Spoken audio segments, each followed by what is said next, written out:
자, 그래서 이제 이런 사안을 바라볼 때마다 이게 좋은 지도자가 좋은 국가 기관에 그 인사를 해야 하고 거기에 소속돼 있는 직원들이 최소한 본인의 고유 업무에 대한 확고한 의식을 가지고 해야 하는데 그렇지 않았을 경우에 어떤 일이 벌어지는지 정말로 출세와 그리고 자기가 스스로 조직에서 살아남기 위해서 구차하게 하는 그런 행동, 특히나 조태용 국정원장 같은 경우에는 저 사람이 이제 외교관 출신이지 않습니까?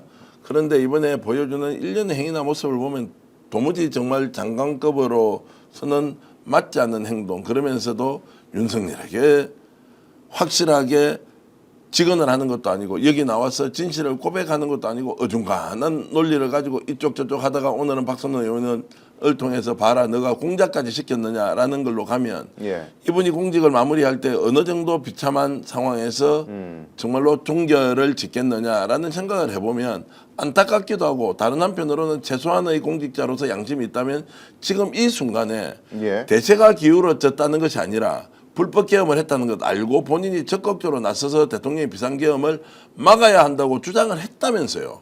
그럼에도 불구하고 그 이후에 일어났던 일련의 불법적 사실에 대해서 이실직고를 하는 게 순서상 맞은데 나는 계엄은 반대했지만 그 뒤에 하는 것은 계엄을 옹호했던 자들이 움직이는 그 행위에 거의 비슷하게 부합하게 움직이는 이런 이중적 행태를 우리가 어떻게 바라봐야 하는지에 대해서 저는 문제 제기를 하지 않을 수 없다는 말씀을 드립니다.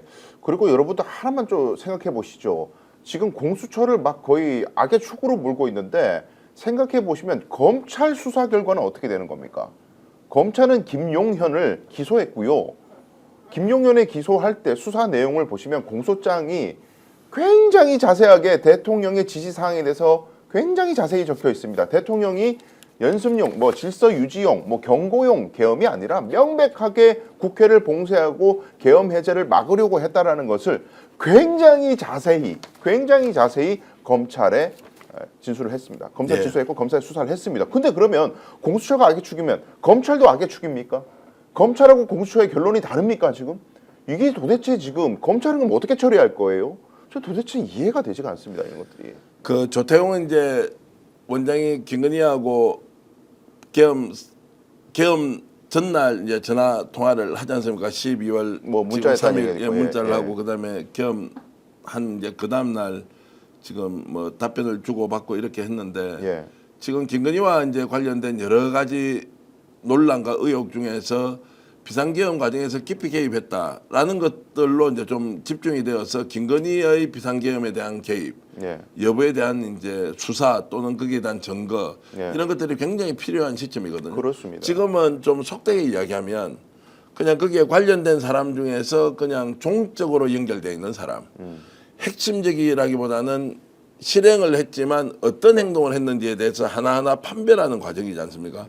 그거보다는 지금 내란국조 특위에서는 실제로 조태용에게 전화를 했다면 어떤 내용으로 기록이 남아 있는지, 김건희가 어떤 지시를 했고 답변을 뭘로 했는지 그 과정에서 날짜로 보면 아주 애매모호하게 홍장훈 차장이 경질되고 그 뒤에 후임 차장이 들어가는 것, 그리고 거기에 김상민이라는 사람이 또 기조실장으로 올라갈지도 모른다고 하는 이제 그런 발언들이 실제로 헌법재판소의 재판 과정에서 나오거든요. 여기에도 숨겨진 진실이 있다. 김상민이 누군지 아시지 않습니까? 창원 의창에 적구 공천을 주겠다고 하고 김영선 당시 의원에게 장관 자리 줄 테니까 나가라라고 했던 김건희 라인의 핵심 중에 핵심이죠. 이 사람이 또 조국 장관을 수사하는데 윤석열 쪽에서 보면 혁혁한 공을 세웠던 사람이고 이 사람이 국정원에 들어가 있는 상태에서 이 사람을 기획실장으로 만들려고 하지 않았느냐라는 이야기까지 나오는 그 과정에 김건희는 어떤 역할을 했을까? 좀 더 나가면 김건희가 비상계엄 과정에서 또 어떤 본인의 임무를 가지고 움직였느냐. 지금은 김건희가 그러면 조용히 아무 일도 안 하고 정말로 그 한남동 관제에서 집권을 하고 있느냐. 이런 이제 이 꼬리에 꼬리를 물고 있기 때문에 김건희가 실질적으로 어떤 일을 했는지에 대해서 좀 더 집중하면서 우리가 이 사안을 뚫어지게 바라봐야 하는 또 상황도 있다는 말씀을 드리겠습니다. 그렇습니다. 생각해 보면 김건희가 국정원장에게 문자를 한 것이 내란 바로 전날 그리고 내란 당일 오전입니다. 그런데 우리가 생각해 보니까 내란 바로 전날에는 명태균 이야기가 막 있었습니다. 네. 명태균이 핸드폰을 뭐 황금폰을 민주당에 제공할 수 있다 등등의 본격적인 폭로전에 나설 것 같은 이야기가 그 내란 전날에 있었단 말이죠.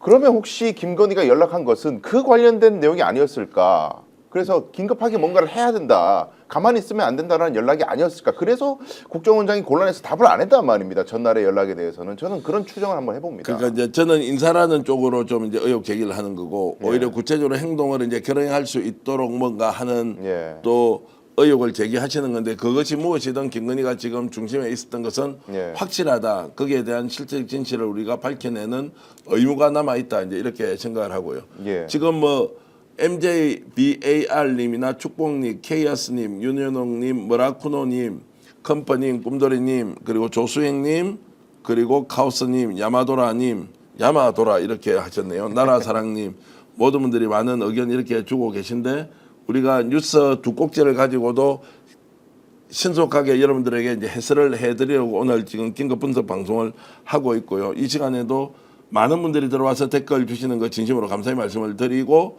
또한 저희들 구독, 좋아요를 통해서 좀 더 응원과 격려를 해주시면 좋겠다는 말씀을 드리겠습니다. 이성호 님도 검찰도 조사하라고 이렇게 말씀 주셨고요.